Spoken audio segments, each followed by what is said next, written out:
నమస్కారం సార్. నమస్తే. సార్, చంద్రబాబు గారి ప్రమాణ స్వీకారానికి మోదీ గారు రావడంతో గత కొన్ని రోజుల నుంచి కూడా ఒక చర్చ జరుగుతుంది. ఖచ్చితంగా మోదీ గారు స్పెషల్ స్టేటస్ కానివ్వండి, లేకుంటే పోలవరం, లేకుంటే రాష్ట్రానికి రావాల్సిన నిధుల గురించి ఏదో ఒకటి మాట్లాడతారు ఈ స్టేజ్ పైన అని అనుకున్నారు. తీరా చూస్తే ఆయన వీటి గురించి అసలు ఎటువంటి ప్రస్తావన తీయలేదు సార్. మరి ఎందుకంటారు? మరి దీనిపైన మీ ఒపీనియన్స్? అంటే చాలామంది అనుకున్నారు, ఇంక్లూడింగ్ తెలుగుదేశం పార్టీ శ్రేణులు కూడా బలంగా ఆకాంక్షించాయి.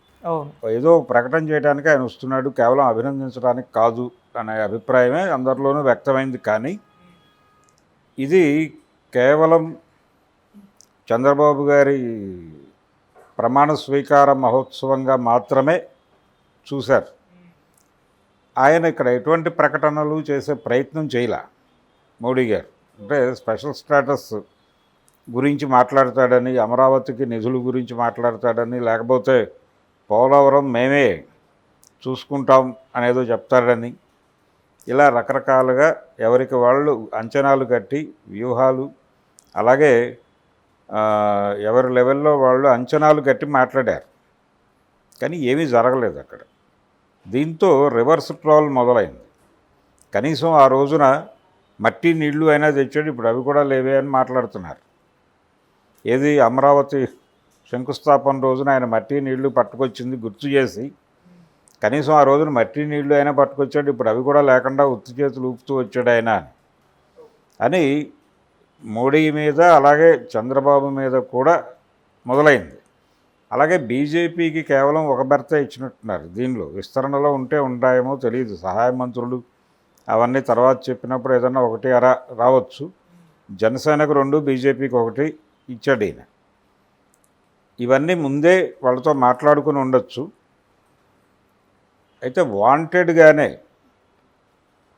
చంద్రబాబు నాయుడు పరిస్థితి ఏమిటి, మోడీని థ్రెట్ చేసేటువంటి కండిషన్లో ఈయన ఉన్నాడు. మోడీ కూడా అంటే సంఖ్యరీత్యా భారతీయ జనతా పార్టీ నెంబర్ తగ్గింది. ఆ తగ్గిన నెంబర్ ఆధారంగా ఆయన్ని కంట్రోల్లోకి తీసుకుని రాష్ట్రానికి కావలసిన పనులన్నీ జరిపించేసుకుంటాడు అనేటువంటి ఒక హీరోయిక్ ఇమేజ్ ఉంది చంద్రబాబు మీద. కానీ పరిస్థితి అంత గొప్పగా ఉన్నట్టుగా, అంత బ్రైట్గా ఉన్నట్టుగా కనిపించడం లేదు. ఈరోజు వేదిక మీద వారి బాడీ లాంగ్వేజ్ చూస్తే ఏదో ఎక్కడో ఒక సర్దుబాటు ధోరణిలో వెళ్తున్నట్టుగానే ఉంది. అది తన మీద ఉన్న కేసుల గురించి భయపడుతున్నాడా, లేకపోతే తెలుగుదేశం పార్టీలో ఇతర నాయకుల మీద ఉన్నటువంటి కేసుల గురించి ఏదైనా ఆలోచిస్తున్నాడా చంద్రబాబు అనేది వేరే గొడవ. కానీ ఆయన మాట్లాడకపోయినా ఈయనేమీ స్పందించే పరిస్థితి లేదు. ఉపన్యాసాలకు తావు లేకుండానే కార్యక్రమాన్ని నడిపారు. అయిపోయింది, ఆయన ప్రమాణ స్వీకారం అయిపోయింది. అందరు మంత్రులు ప్రమాణ స్వీకారం చేశారు, లేచి అందరికి అభినందనలు తెలియజేసుకున్నారు, ఫోటోలకు ఫోజులు ఇచ్చారు, ఎవరి మనాన్ని వాళ్ళు వెళ్ళిపోయారు. ఈ ఫోజులు ఇచ్చేటువంటి కార్యక్రమంలో మోడీ గారు చాలా వేగంగా పరిగెడుతూ చిరంజీవి దగ్గరికి వెళ్ళటం, చిరంజీవి, పవన్ కళ్యాణ్, మోడీ ముగ్గురు కలిసి ఒక ఫోటోకి ఫోజ్ ఇవ్వటం, చేతులు పైకెత్తి ప్రజలకు అభినందనం చేస్తూ ఈ కార్యక్రమం వేరే చర్చకి దారితీసింది.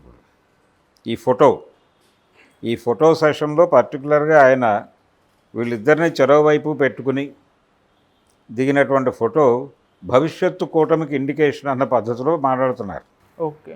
అంటే ఆయన చంద్రబాబు ప్రమాణ స్వీకారానికి వచ్చి ఫ్యూచర్లో తాము ఎవరితో కలిసి ట్రావెల్ అవ్వాలనుకుంటున్నారో దాన్ని బలంగా ఎంబోజ్ చేశాడు జనాలకి. చంద్రబాబు మీద కంటే కూడా పవన్ కళ్యాణ్, చిరంజీవుల మీదే మా ప్రధానమైనటువంటి ఫోకస్ ఉంది అనే విషయాన్ని సూచనప్రాయంగా కాదు, బలంగానే నరేంద్ర మోడీ గారు ఆంధ్ర ప్రజలకి చెప్పేశాడు స్పష్టంగా అనేటువంటి ఒక అభిప్రాయం ఆ ఫోటో నుంచి ఆల్రెడీ సర్క్యులేషన్లోకి వెళ్ళిపోయింది. ఈ కండిషన్లో దీన్ని అడ్డుకోవటానికి కౌంటర్గా తెలుగుదేశం వాళ్ళు కూడా నెమ్మదిగా నోరు విప్పి ఏదో అనుకున్నాం, ఏదో జరుగుతుంది అనుకున్నాం, ఏమీ జరగలేదే అని మాట్లాడుతున్నారు. నిజానికి పోర్ట్ఫోలియోలు కూడా ప్రకటించాల ఈరోజు ఎవరికి. మంత్రులుగా ప్రమాణ స్వీకారాలు చేశారు తప్ప ఎవరికి ఏ పోర్ట్ఫోలియో అనేది ప్రకటించాల. లిస్టు మాత్రమే బయటకు వచ్చింది. ఆ లిస్టు ప్రకారం వెళ్ళి ప్రతి ఒక్కరు ఆ స్క్రిప్ట్ చదివి వచ్చే సంతకం పెట్టి కూర్చున్నారు. అంటే ఇంకా మల్లగుల్లాలు నడుస్తున్నాయి, ఎవరెవరికి ఏ శాఖలు కేటాయించాలి అనేది దానికి సంబంధించి క్లారిటీ రాలేదు. వచ్చిన తర్వాత ప్రకటించే ఉద్దేశం ఏదో ఉంది చంద్రబాబు గారికి.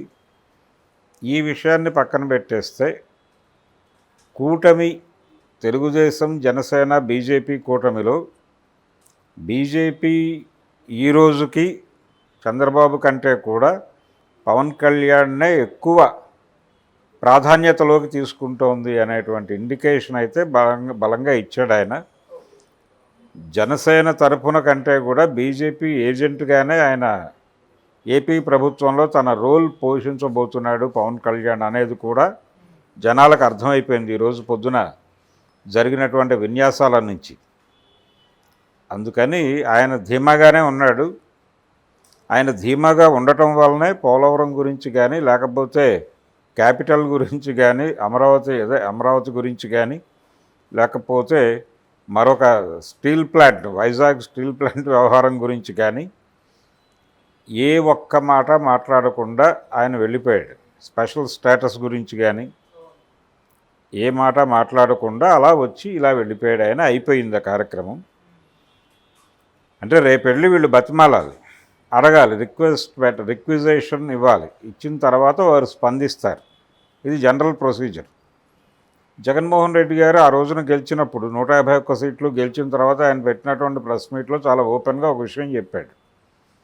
ఈ స్పెషల్ స్టేటస్, పోలవరము, ఈ వ్యవహారాలు మాట్లాడితే అంగీకరించే పరిస్థితుల్లో భారతీయ జనతా పార్టీ లేదు. ఎందుకు లేదు అంటే వాళ్ళకి భయంకరమైనటువంటి మెజారిటీ మ్యాండేట్ వచ్చింది ఎన్నికల్లో. కాబట్టి వారి బలం మన మాటలు వినేలా చేస్తుందని నేను అనుకోవడం లేదు.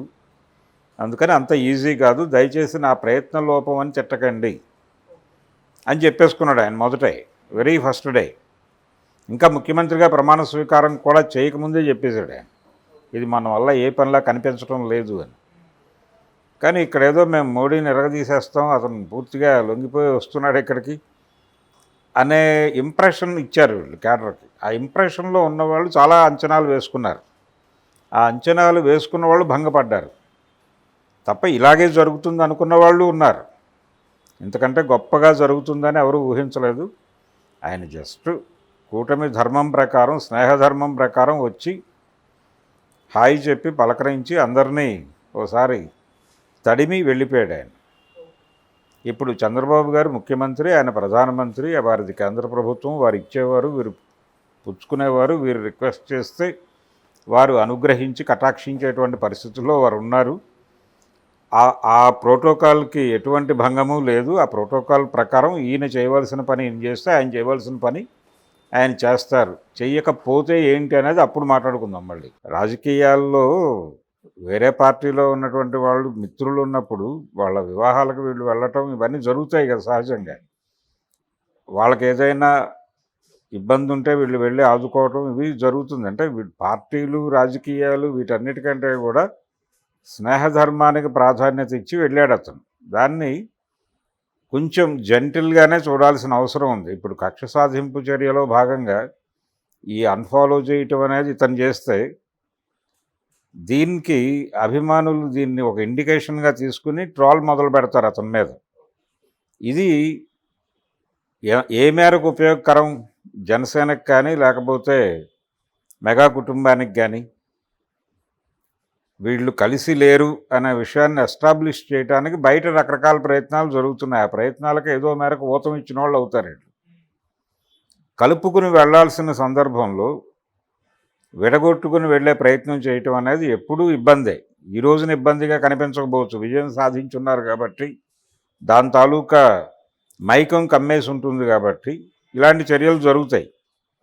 Thank you so much. Thank you.